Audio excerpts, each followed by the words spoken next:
राज्यभरात हायकोर्टाच्या लिपिक पदासाठी ऑनलाईन परीक्षा घेण्यात आल्यात. मात्र यावेळी सर्व्हर डाऊन असल्यामुळे विद्यार्थी परीक्षेपासून वंचित राहिलेत.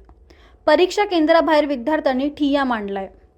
अभिजित दिपकेंनी आंदोलनस्थळी भेट दिली आहे. विद्यार्थ्यांनी दिपकेंचं नेमकं म्हणणं काय आहे पाहूया. इन्फ्रास्ट्रक्चर तुम्ही म्हणताय की सगळ्यांना समान न्याय देणार, सगळ्यांची परीक्षा समान. एकाला कीबोर्ड आहे वेगळ्या कंपनीचा, एकाला कीबोर्ड वेगळ्या कंपनीचा, एकाचा डेस्कटॉप व्यवस्थित नाही, दुसऱ्याचा डेस्कटॉप व्यवस्थित नाही. इथं काही काही कीबोर्ड वर तर असे 4च्या जागेवर 8 आकडा आहे, 8च्या जागेवर 4 आकडा आहे. बटन दाबलं तर एंटर की उडून जाते. तर मॅडम म्हणतात काही काहीला चिकट टेप लावलेल्या बटन आणि इकडचं शिफ्ट चालत नाही, इकडचं चालत. तर ते म्हणतात इकडचं दाबा. कसं प्रॅक्टिस स्किल टेस्ट आहे ना. मग इकडं ज्यावेळेस इकडचा टाईप करता येणार, इकडचं शिफ्ट दाबावा. सिस्टम सरळ टाईप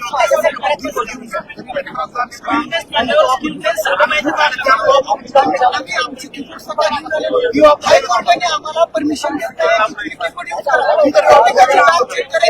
आज इथं हायकोर्टाची परीक्षा होती. इथं खूप दुरून दुरून मुलं मुली आलेले होते परीक्षेला. बीड, अंबेजोगाई, अमरावतीवरून आलेले होते. आणि जेव्हा ते मुलं परीक्षेसाठी आले, परीक्षेला बसले, तर त्यांना माहिती झालं की इथं जे कम्प्युटर आहे ते कम्प्युटर नीट चांगले काम करत नाही, कोणाचे कीबोर्ड काम नाही करते, तो कोणाची स्क्रीन काम नाही करते. आणि 10 मिनिटाच्या आत सगळेच विद्यार्थी लॉगआउट झाले. याचा अर्थ सर्व्हरही चांगलं काम करत नव्हतं. आणि मी असं पहिल्यांदा बघतोय की सगळेच्या सगळेच विद्यार्थ्यांना फेल करण्यात आले. तर हे विद्यार्थी फेल नाही झाले, सिस्टम फेल झाले, सरकार फेल झाले, विद्यार्थी फेल नाही झालेले. आणि इतक्या दुरून दुरून जेव्हा विद्यार्थी येत आहेत, तर ह्या विद्यार्थ्यांना सांगतायत की तुम्हाला अकला नाही का परीक्षा कशी द्यायची. यांना अकला नव्हत्या का मग आधी? जर यांना माहिती आहे की ऑनलाईन परीक्षा होती तर यांना अकला नव्हत्या का चांगल्या कीबोर्ड आधीच लावायचे?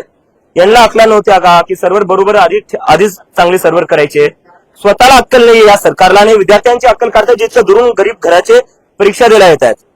तर आता मुलांची अशी मागणी आहे की एक तर री एक्झामिनेशन झाली पाहिजे. तर जोपर्यंत री एक्झामिनेशन होत नाही आणि तुर्तास झाली पाहिजे, ती नोटिफिकेशन लगेच आलं पाहिजे. कारण की दुरून विद्यार्थी आलेले आहेत आणि 2 शिफ्ट बाकी आहेत. आणि जोपर्यंत बाहेर येऊन जे डिस्ट्रिक्ट कोर्टाचे जज आहे ते गॅरंटी देत नाही, नोटिफिकेशन देत नाही, लिखित मध्ये देत नाही, तोपर्यंत इथून कोणीच सरकणार नाही.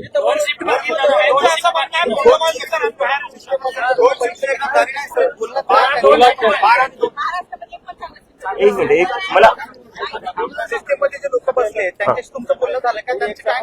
त्यांना आता ते विद्यार्थी इतक्या वेळेस बोलायचा प्रयत्न करत होते.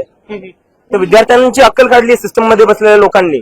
यांची अक्कली जर एवढ्या जास्त आहेत तर मग यांनी आधी कम्प्युटर चांगले काय बसवले? हे कोण आहे विद्यार्थ्यांची अक्कल काढणारे? इन्फ्रास्ट्रक्चरचा प्रश्न उभा केला होता स्टुडंट्स बद्दल, शाळेच्या विद्यार्थ्यांबद्दल. आता एक्झामचं सुद्धा तसंच दिसतंय. एक्झामचं तर हेच आहे ना, म्हणजे जिकडे तिकडे ऑनलाईन परीक्षा घेतायत, पण तुमची लायकी आहे का ऑनलाईन परीक्षा घ्यायची? एक परीक्षा दाखवा जिथं तुम्ही ती नीट घेतलेली आहे, तिथं सर्व्हर डाऊन नसेल झालं किंवा जिथं कम्प्युटर चांगले असतील. लायकी नाही तुमची ऑनलाईन परीक्षा घ्यायची, तर मग घेऊन ऑनलाईन परीक्षा घेऊन विद्यार्थ्यांचं भविष्य कशाला तुम्ही खराब करतायत? हे मुलं जोपर्यंत ह्या मुलांच्या मागण्या जोपर्यंत पूर्ण नाही होणार तोपर्यंत याच मुलांसोबत बसून राहील. आणि यांनी ठरवलं इथं बसायचं, तर यांचं समर्थन करण्यासाठी मी इथं बसलो. तुमचं म्हणणं आहे की खाली येऊन बोलले पाहिजे पण त्यांचा काही वेळा विद्यार्थ्यांनी सांगितलं की त्यांना माध्यमांसमोर बोलायला म्हणजे त्यांची परवानगी नसते, त्यामुळे ते बोलत नाही. माध्यमांसमोर याची गरज नाही, विद्यार्थ्यांसमोर तरी येतील ना. विद्यार्थ्यांसमोर तरी येतील ना. आज जशी अक्कल काढलेली आहे तशी बाहेरून बोलावं होतं विद्यार्थ्यांसोबत. आणि विद्यार्थी शांतपणे बसलेले. कुछ विद्यार्थियों को ऊपर बुलाया गया था जिसमें 2 से ज्यादा विद्यार्थी ऊपर गए थे. मुझे बोला गया कि चर्चा हुई नहीं, फिर से उनको वापस भेज दिया.